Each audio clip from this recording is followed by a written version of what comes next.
নিরস্ত্র ব্যক্তি প্রথমে পার্ক করা একটি গাড়ির আড়ালে লুকিয়েছিলেন। এরপর সুযোগ বুঝে তিনি দৌড়ে গিয়ে পেছন থেকে এক বন্দুকধারীর ওপর ঝাঁপিয়ে পড়েন। তিনি হামলাকারীর গলা চেপে ধরেন এবং তার হাত থেকে রাইফেলটি কেড়ে নিয়ে উল্টো তার দিকেই তাক করেন। প্রত্যক্ষদর্শীদের মতে হামলাকারীরা প্রায় 50 রাউন্ড গুলি চালিয়েছিল।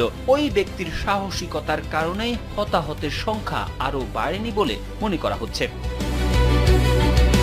নিউ সাউথ ওয়েলস পুলিশ জানিয়েছে হামলায় 11 জন সাধারণ নাগরিক নিহত হয়েছেন। এছাড়া পুলিশের গুলিতে এক হামলাকারীও নিহত হয়েছেন বলে ধারণা করা হচ্ছে। অপর এক সন্দেহভাজন বন্দুকধারী গুরুতর আহত অবস্থায় রয়েছে।